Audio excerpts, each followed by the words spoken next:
Dios ha sido bueno, bueno es Dios.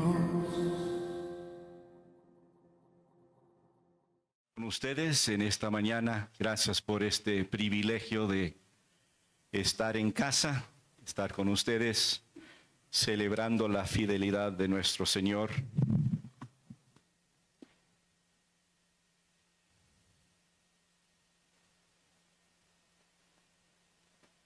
Quisiera aclarar, por si acaso no es claro todavía, que lo que estamos celebrando en este día se debe a quién es nuestro Dios y lo que Dios ha hecho.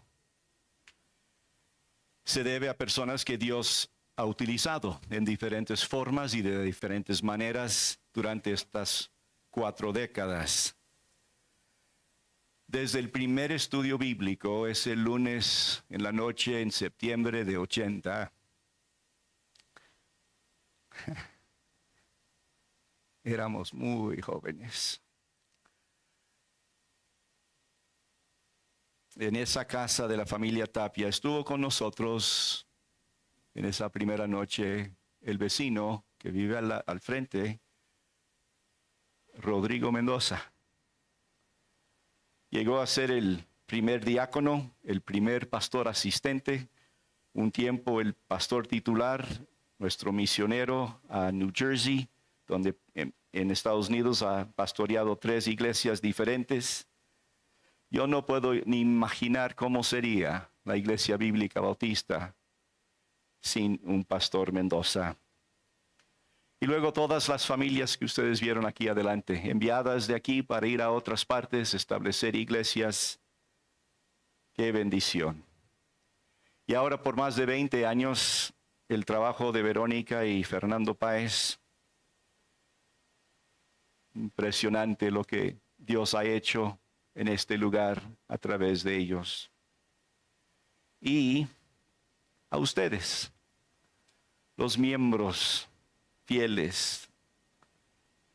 No hay iglesias, sino hay personas consagradas, fieles, generosas, serviciales. Y lo que reconocemos y lo que celebramos hoy es 40 años de fidelidad de nuestro Dios. Damos gracias a todos los que participaron, pero la alabanza es solamente para Él. Tenemos las flores que enviaron Rodrigo y Nancy.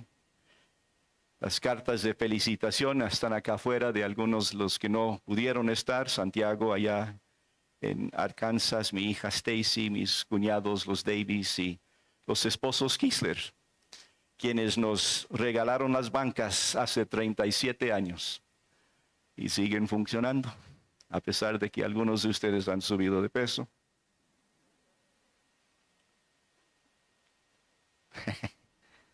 Yo me paro, no importa si gano más peso, ¿no es cierto? No estoy sentado en una banca que se puede romper.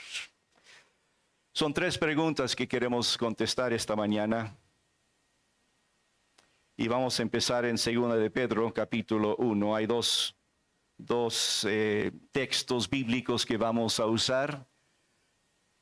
El primer texto es 2 de Pedro, capítulo 1, versículos 16 al 18. Mire lo que dice, 2 de Pedro, capítulo 1, versículo 16. Porque cuando les dimos a conocer el poder y la venida de nuestro Señor Jesucristo, no seguimos fábulas ingeniosamente inventadas, sino que fuimos testigos oculares de su majestad.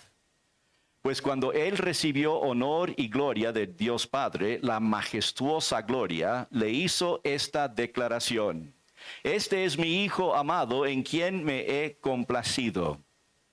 Nosotros mismos escuchamos esta declaración hecha desde el cielo cuando estábamos con Él en el Monte Santo. Y miren atrás en Marcos capítulo 9. Marcos capítulo 9 para otra descripción del mismo evento. Marcos capítulo 9, versículo 2. 6 días después, Jesús tomó con él a Pedro, Jacobo y a Juan, y los llevó a ellos solos a un monte alto, y se transfiguró delante de ellos. Sus vestiduras se volvieron resplandecientes, muy blancas, tal como ningún lavandero sobre la tierra las puede blanquear. Y se les apareció Elías junto con Moisés, y estaban hablando con Jesús. Entonces Pedro dijo a Jesús: Rabí, bueno es que estemos aquí. Hagamos 3 enramadas, una para ti, otra para Moisés y otra para Elías.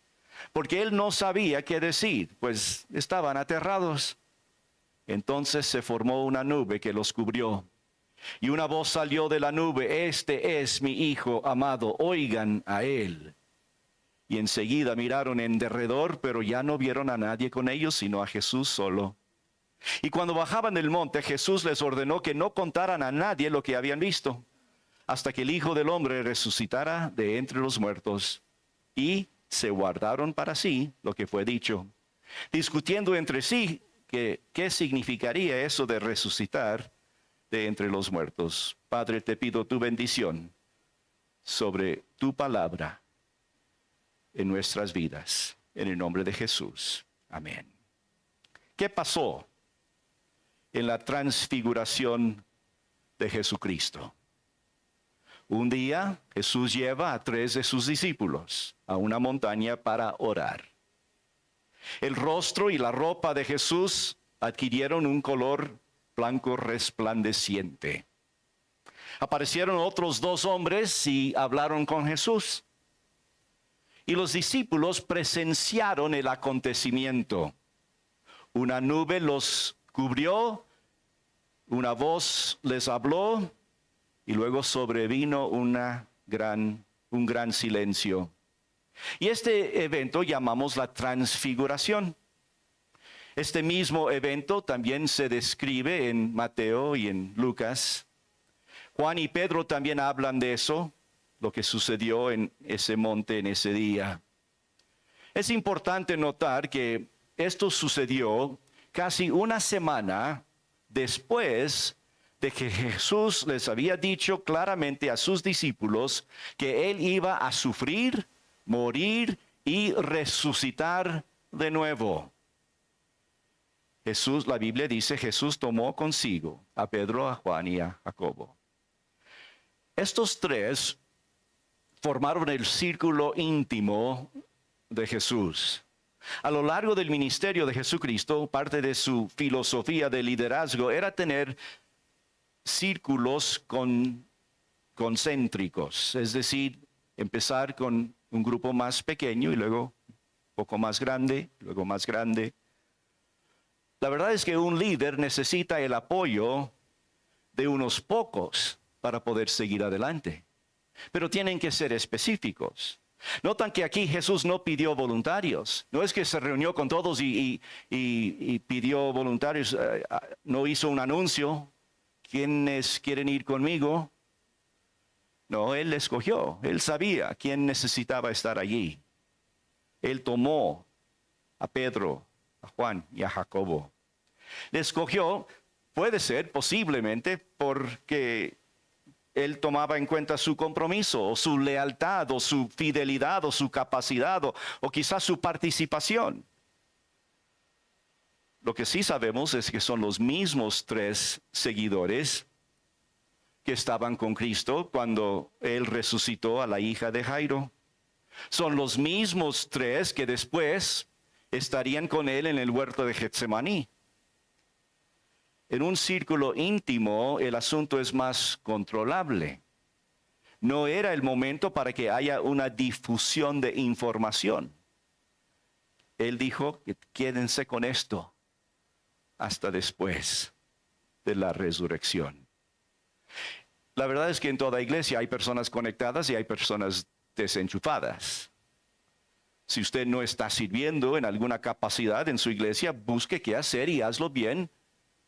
Debes querer formar parte de lo que Dios está haciendo. La Biblia dice que subieron a un monte para orar.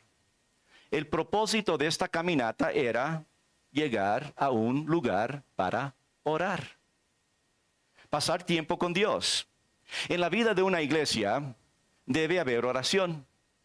Y a lo largo de 40 años ha habido oración.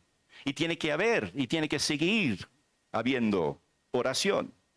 Oración pública, oración congregacional, oración privada, oración íntima, oración entre esposos, con familias, por teléfono, por Zoom. En el ministerio de una iglesia,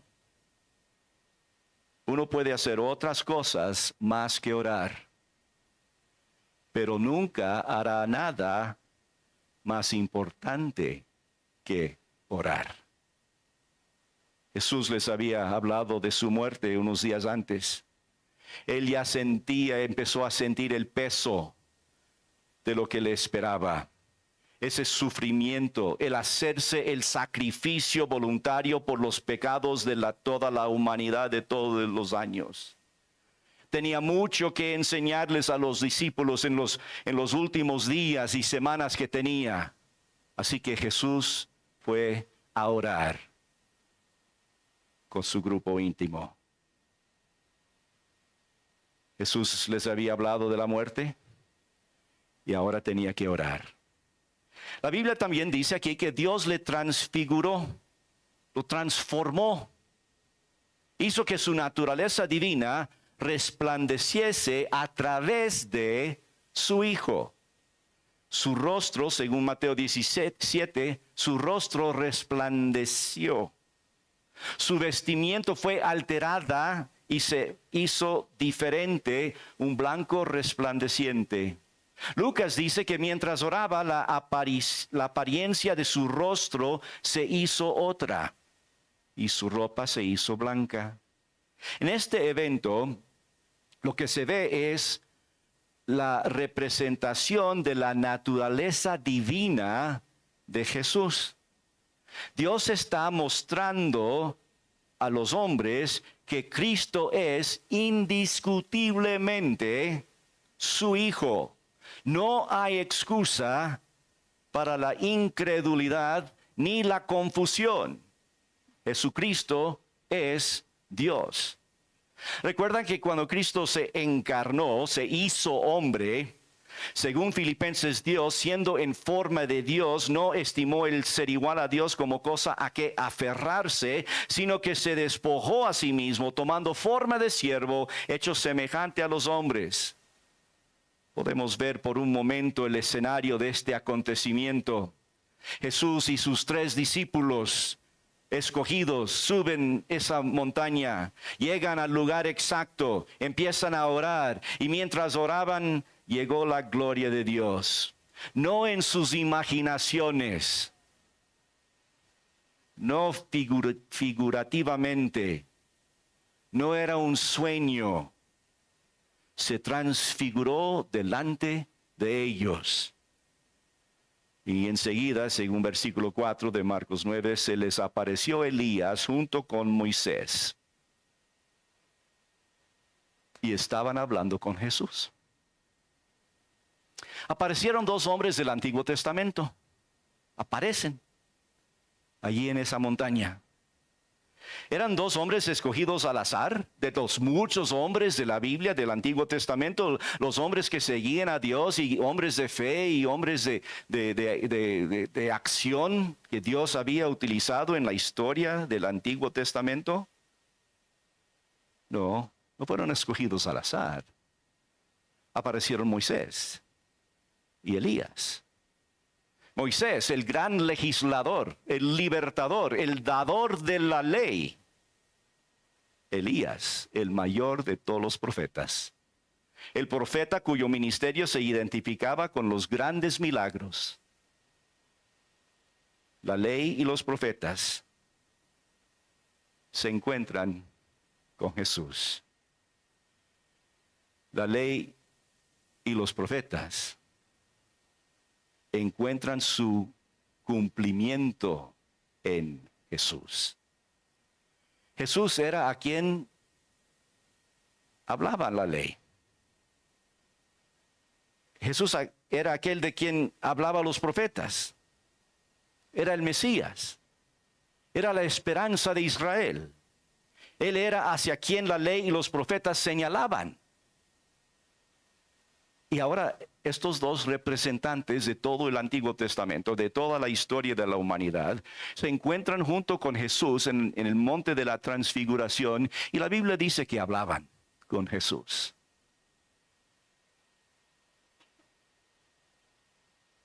¿De qué hablaban?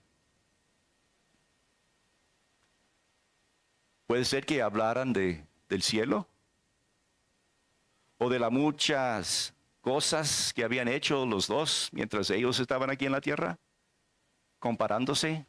Yo di la ley, pero yo hice milagros. ¿De qué hablaban?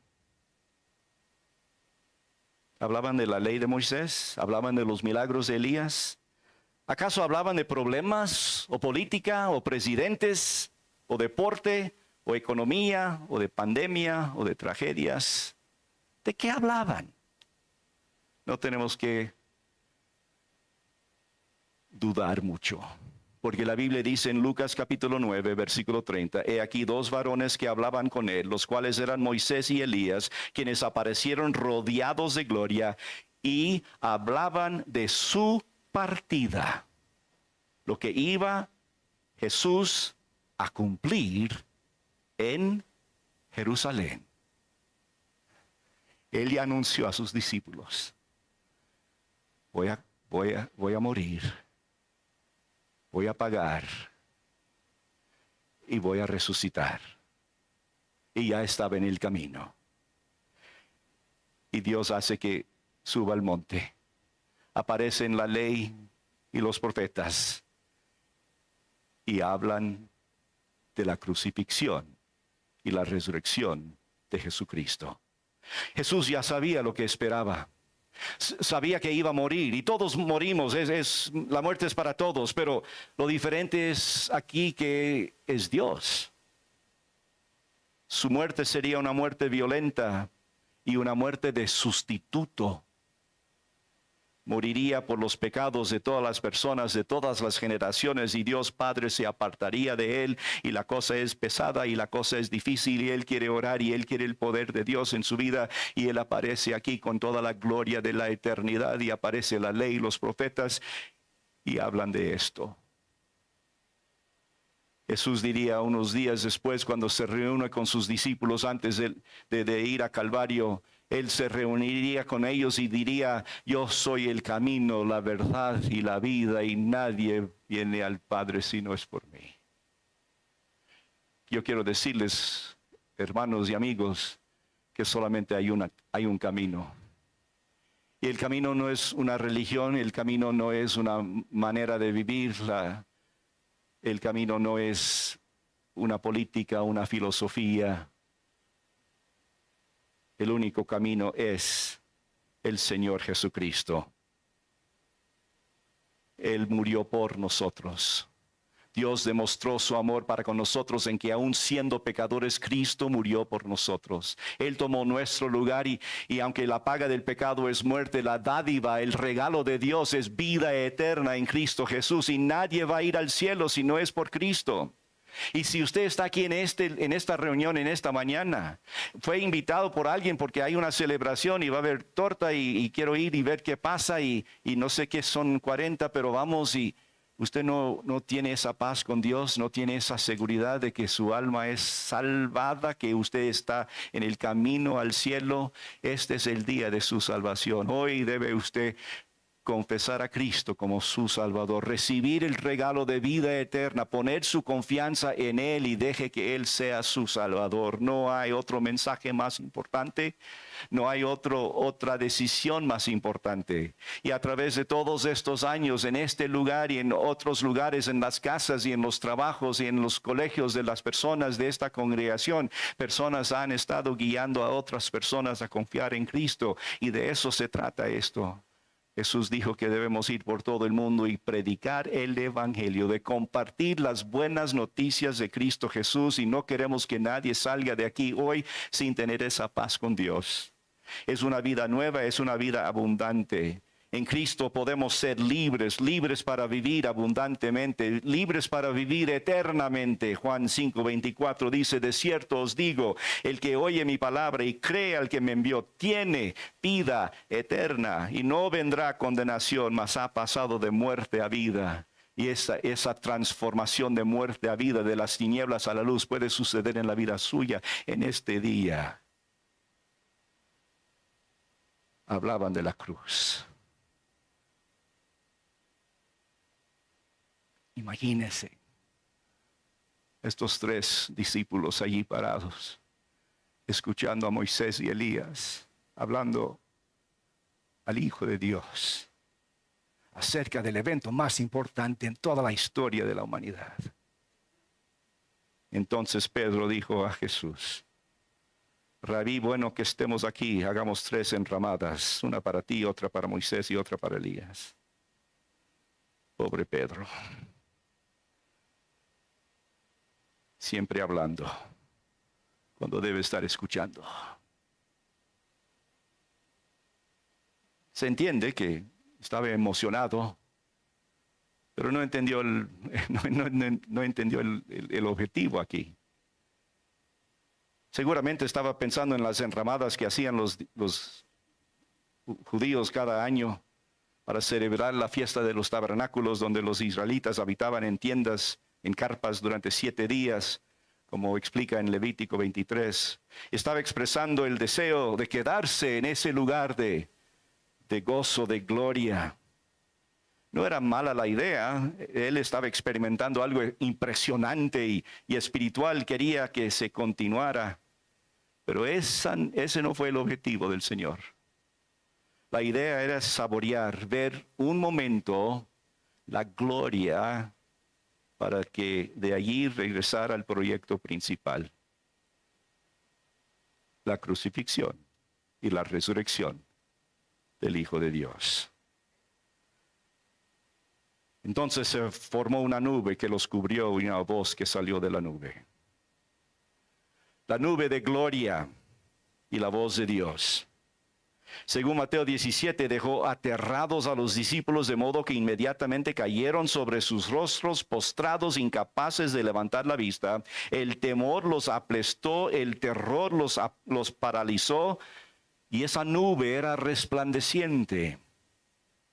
Es obvio que está hablando de la gloria Shekinah, la columna de nube que simbolizaba durante todo el Antiguo Testamento la presencia de Dios.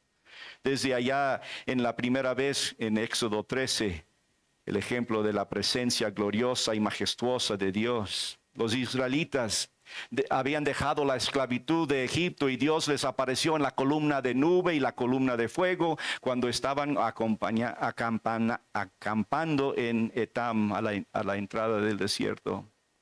Es la nube que guió a Israel a salir de Egipto. Es la nube que descansaba sobre el tabernáculo y sobre el asiento de misericordia en el lugar santísimo en el Éxodo. Y la voz de Dios. La voz de Dios dice, este es mi Hijo, el amado, escúchenlo. Me suena familiar esa voz y esa declaración, porque Dios mismo lo dijo allá en el bautismo de Jesús en el río Jordán. Jesucristo es el Hijo de Dios, es el amado, a Él oíd, porque es mi Hijo. ¿Cómo pueden las religiones falsas negar que Jesús es el Dios eterno? Dios mismo lo dijo, y lo dijo más que una vez. ¿Cómo podemos confiar en otros intermediarios cuando Dios dice que solo hay un mediador entre Dios y los hombres, y es Jesucristo? La Biblia dice que aquí enseguida miraron al derredor y ya no había nadie más. Y bajaban. Jesús les ordenó que no contaran a nadie lo que habían visto. ¿Por qué sucedió la transfiguración? ¿Por qué pasó todo esto? El propósito de la transfiguración de Cristo fue para que ese círculo íntimo de sus discípulos pudieran tener una mayor conciencia y comprensión de quién en verdad era Jesús. Ese cambio dramático de su apariencia, para que ellos pudieran percibir algo de su gloria. Esto les dio la seguridad que necesitaban. Después de haber escuchado el anuncio de su muerte inminente, ahora iban a ser más tranquilos en entender lo que va a suceder. Simbólicamente, la aparición de Moisés y Elías representaba la ley y los profetas. Pero es importante entender que en ese contexto están reunidos todo el Antiguo Testamento, la ley, los primeros 5 libros y los profetas, todo lo demás.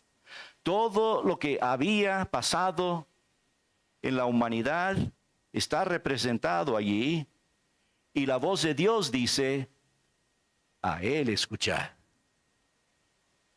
Tienes a Moisés, tenía que tener ese trasfondo. Tienes a los profetas, pero ahora a Él escuchar. Aquel que es el nuevo camino vino para reemplazar el antiguo camino. Es el cumplimiento de la ley y las incontables profecías del Antiguo Testamento. Los discípulos nunca olvidaron lo que sucedió en ese día, en ese monte. Y esa fue la idea de Dios. Recuerdan que Jesús les había mandado a que a nadie dijesen lo que habían visto, sino cuando el Hijo del Hombre hubiese resucitado de los muertos. Guardaron el secreto, pero discutían entre ellos. ¿Qué significaría eso de resucitar de entre los muertos? Pero después de la resurrección, después de la ascensión, allí sí hablaron de esto. Juan escribió en las primeras palabras de su evangelio. En Juan 1:14, vimos su gloria.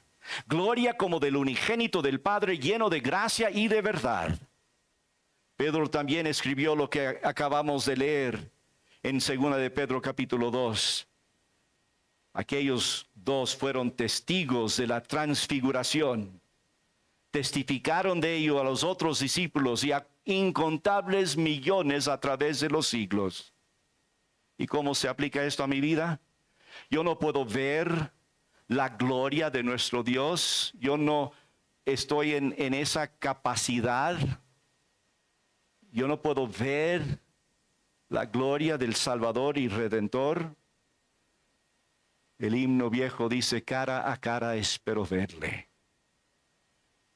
Y cantamos eso en los funerales porque sí hay una esperanza que tenemos los creyentes en Cristo, que sí vamos a verle a Él cara a cara.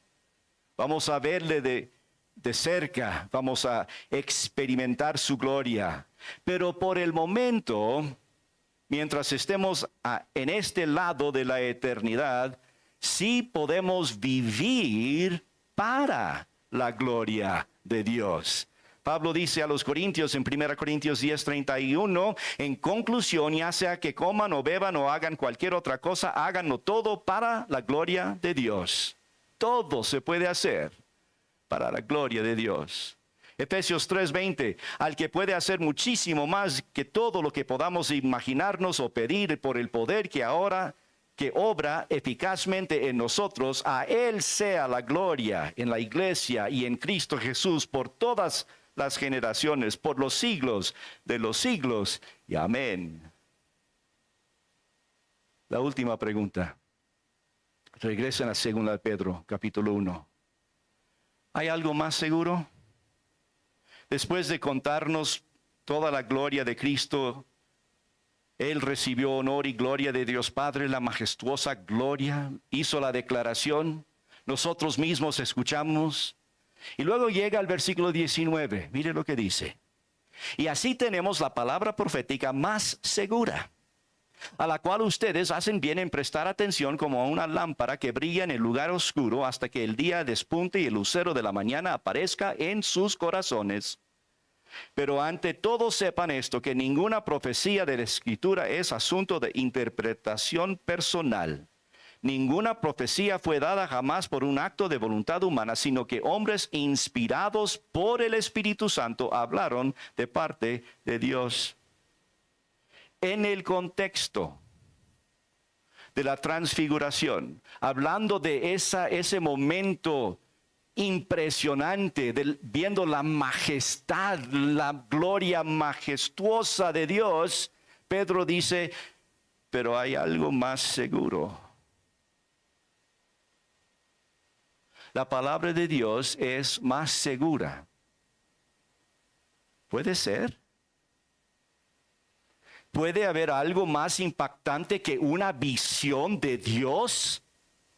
No, pero sí más seguro. ¿Puede haber algo más gloriosa que la nube de gloria y la voz de Dios?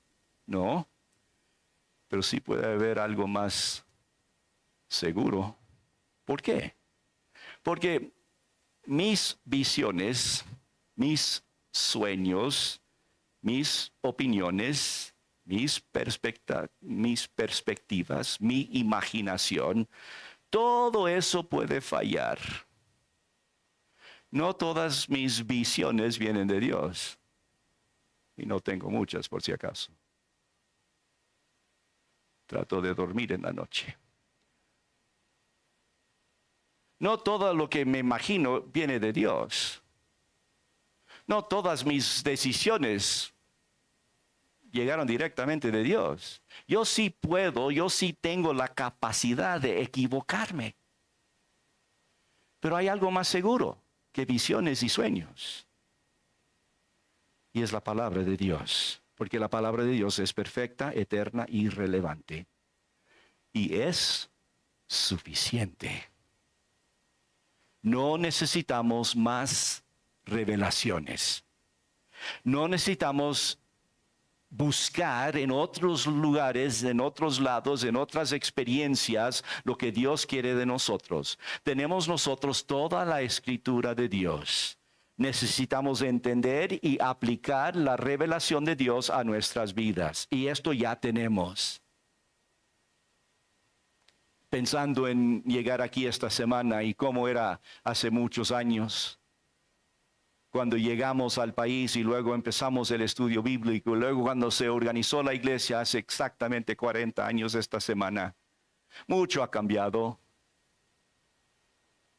Cuando se organizó la iglesia yo tenía menos de 30 años. Ya vieron las fotos. La población de Quito era 800,000. Ahora son 2 millones. La población del Ecuador era 8,800,000, ahora son 18 millones. La gasolina era casi regalada y ahora no. Y la Biblia era la palabra de Dios. Y eso sigue. La palabra de Dios es eterna. El mundo cambia. Las ideas, las perspectivas, las filosofías, lo que es aceptable, lo que no es aceptable, lo que es permitido, lo que es celebrado. Todo eso cambia de un momento al otro, de una generación a otro, pero lo que no cambia es la palabra de Dios. Cuando empezamos esta iglesia hicimos propaganda que íbamos a dar preeminencia a la Biblia, porque es más que el nombre, no es el rótulo, es nuestro credo. En esto creemos. Es lo que escuchamos, es lo que estudiamos, es lo que aplicamos a nuestras vidas, es lo que nos apropiamos a nuestro estilo de vida. El apóstol Pablo dijo a Timoteo, toda la escritura es inspirada por Dios y es útil para enseñar, reprender, corregir, instruir en justicia. 40 años predicando fielmente la palabra de Dios. No estamos hablando de la fidelidad de los pastores. No estamos hablando de la fidelidad de la congregación. No estamos hablando de la fidelidad de nuestros amigos. Sí agradecemos al pastor Fernando y al pastor Rodrigo. Sí agradecemos a todos los que han puesto su parte en lo que ahora es y lo que será. Y sí agradecemos a todos que han ido con el Evangelio a otras partes, pero la fidelidad que celebramos hoy es la fidelidad de la palabra de Dios. Dios ha sido fiel con su pueblo, con sus siervos, con todos nosotros. Nos ha dado su palabra eterna. Salmo 119, versículo 89 dice: por siempre, oh Señor, tu palabra está firme en los cielos. Tu fidelidad permanece por todas las generaciones. Versículo 111, tus testimonios he tomado como herencia para siempre, porque son el gozo de mi corazón. He inclinado mi corazón para cumplir tus estatutos por siempre y hasta el fin. Lo más seguro, hermanos y amigos, es la palabra de Dios. Seamos nosotros todos fieles a nuestro Dios y Salvador por siempre y hasta el fin. Si usted no conoce a Cristo como su Salvador personal, háganos el favor de no salir de este lugar antes de hablar con uno de nosotros.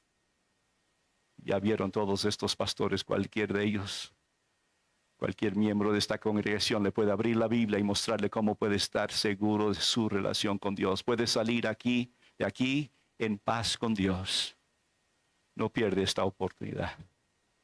Si usted ya conoce al Señor, si usted estaba en esa primera reunión, ha estado aquí durante 40 años, a todos nos toca confirmar nuestra lealtad al Señor y su palabra. Seamos todos fieles a nuestro Dios y Salvador por siempre y hasta el fin. Puestos de pie, vamos a orar.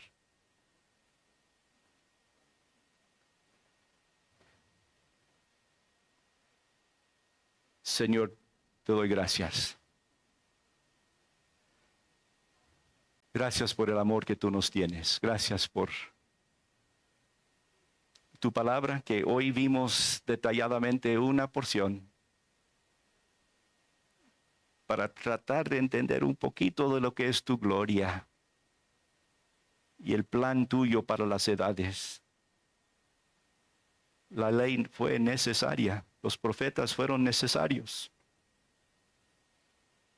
Todo lo que has hecho para llamar a ti mismo tu pueblo, para salvar a los que confían en ti. Y yo pido que hoy sea el día de salvación, que hoy uno de los que estamos aquí este momento puedan decidir confiar en ti. Dejar de confiar en la religión o en cualquier otra cosa que está llenando los vacíos de su vida, y que pueda ver que en ti es la solución, que en ti está la vida eterna.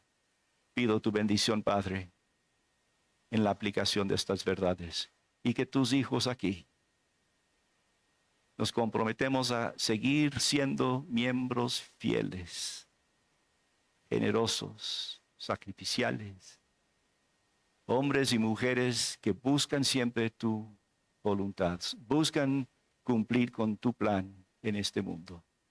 Pido tu bendición en el nombre de Jesucristo, nuestro Salvador. Amén. Dios ha sido